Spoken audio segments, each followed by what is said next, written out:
What's going on, my friends? Hope you are well. Want to get on and speak my mind a little bit on something I was thinking about here.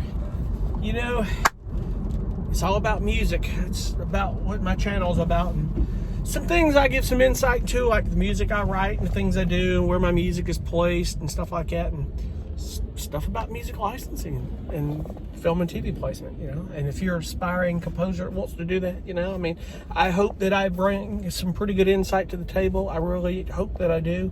I was thinking about something here, and you know, originally I'm a rock player. I've been rock, pop rock, acoustic pop, stuff like that. But I do a ton of underscore music, and I think the biggest asset that you could have with writing music in today's times, whether you're doing it for film and TV or media or just doing it, is to be able to write more than, you know, compose more than one genre of music. There's nothing wrong with that.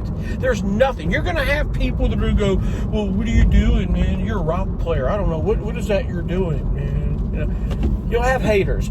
Who cares about the haters? Take the rules and get them off the table and just do it, man. And I've gotten to a point where I'm just going to open up and just start writing stuff. It may be hybrid, cross, you know. Hybrid stuff, when I say hybrid, if you're not familiar with that term in this business, is simply this. It's two different genres of music written together.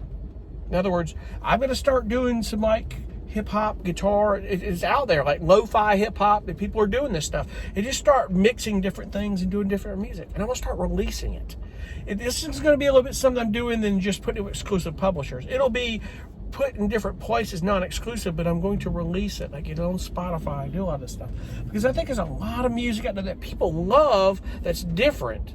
I think we as musicians over the years, and I've been playing music a long time, since the 80s, we never thought it would be ever come to like all this types of music you didn't think people like, but that's how many people there are in the world.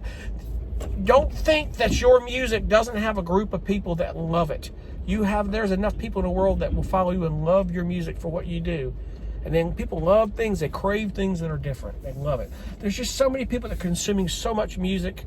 I don't think there's enough music in the world. It's always music, they want new music.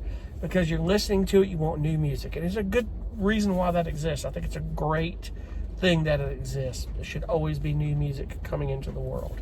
And there's a ton of talent. There's some amazing talent out there. You get on YouTube and just watch the videos of these guys that are teaching you how to do this stuff, and some of the music talent out there. And it just is, there's so much amazing talent in so many different corners of the world. And, you know, I've opened up to be able to write different genres of music I never thought I would write. Like, I never thought I'd do a lot of underscore intention stuff. I've gotten real good at that. I got a lot of it out there, and a lot more to come.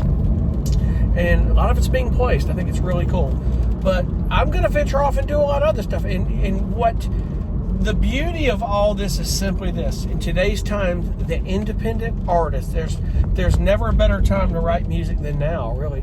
Someone said that some time ago, and I thought it was an interesting statement. And it's always been a great time to write music, but now with the opportunities you have as an independent artist, you don't have to worry about, can I get signed to a record label? I come from the days of all that where we were chasing the rock star dream, and I just came to a realization in my life that maybe I ought not to worry about chasing the rock star dream and concentrate on what I'm good at, because I am probably an extreme minority in the huge group of people I was with coming out of the 80s, and a lot of bandmates that had that, you know, love instrumental music and been writing that for years. I've been recording instrumental music since the early 90s, and I love it. Joe Satriani got me into that. I love that, and Steve Vai and those guys.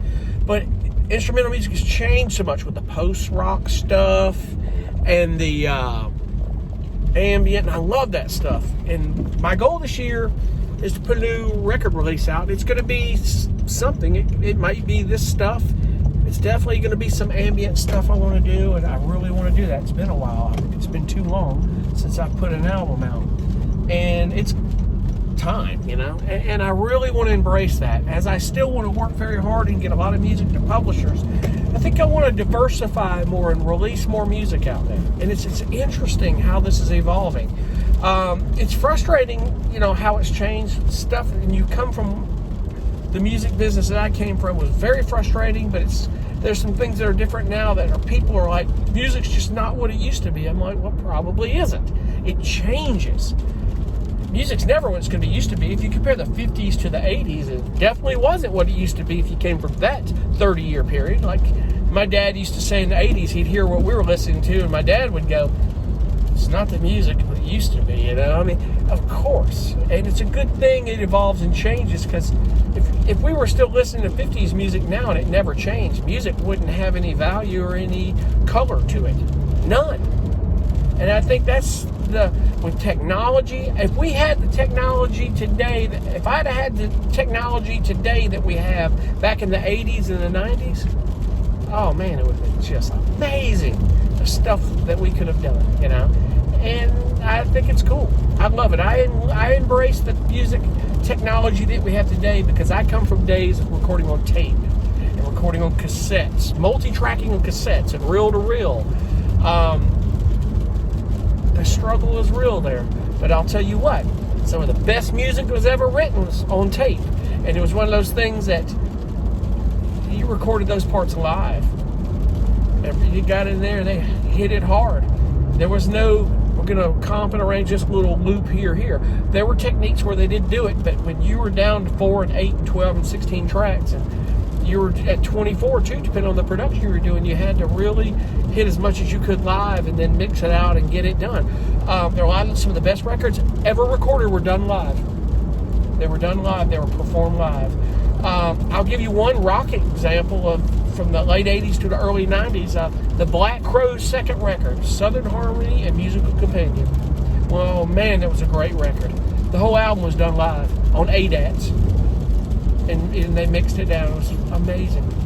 They took about, I think, 24 tracks of ADAT, man, and did most all of it live. They may have done a few parts overdub, but it was a live record. It was such a great record for its time. So many. That's not the only one. There's a lot of them. But my point here is embrace different genres. And my best advice I can give you out of this whole babble today is simply this. If you don't know how to play a real musical instrument, find one. Play it. Because the one thing there's always going to be around, and you're using them now in a digital realm, is timeless instruments. When I say timeless, I mean guitars, bass guitars, pianos, string instruments of all types, wind instruments. These are timeless instruments, and they're never going away. They have it in the realm of history, and they're still relevant today. That's like analog. We're in a digital world, but analog is always going to come around. Analog itself is timeless. It's never going away. A lot of synthesizers you use, and a lot of these plugins like Omnisphere and all these cool programs, there's analog synths emulated, and they're so close that a well-trained ear can tell the difference, but it's so minute. You can compare them. I've seen them compared on YouTube. You can't tell the difference. And the biggest example I'll give you on that is like the guys that compose for Stranger Things. I talked about this. I was doing I did a brief on Stranger Things type music here. I did about 15 tracks on that with a publisher of mine. And it was fascinating. Well, I was talking about this the other day that I did a lot of the research on how they did that. And it was all analog hardware synths. And they were MIDI'd into digital technology. And they will always be relevant. Analog will never go away. I don't care how hard you try. You've got facets of guitar amps. There's analog technology in that with digital over top of it. A lot of this, I understand, if you understand electronics like I do, and I've got a degree in it, you know what I'm talking about. It's analog circuitry and there's digital circuitry, and it mixes. But analog will always be around. If you got tubes in a guitar amp, that's analog. That's where it all began. Your televisions were tube driven. That's where it all started. Your radios, your original record players, they had tubes circuits. Those were your original diodes that were put together, and they built your original transistors out of those. Then became the transistor radios in the 70s. The late 60s, early 70s, they started doing transistor radios. It was all analog and it evolved. It's fascinating how all that evolved. But when semiconductors instead of hardwiring came about, so I'm getting a little over your head on some of you, but that's okay. But that's my point. Learn how to play a timeless instrument, but learn how to write timeless genres of music, most importantly. Pick one. Always be there. Don't get trendy to a point where you're left in the dark. In other words, don't just follow trends. as I've said in the past, don't tell a music supervisor or a library you do everything. That's the biggest turnoff. Even if you can, don't say it. Just tell them what you do best and stay and do the most of that. I've talked about that.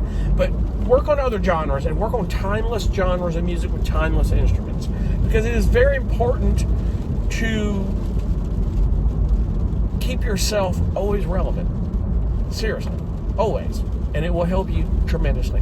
I hope this helps. I thank you guys for watching. I want to get on a babble for that for a minute, and I when something else comes along, I'll let you guys know when I feel like I want to speak my mind.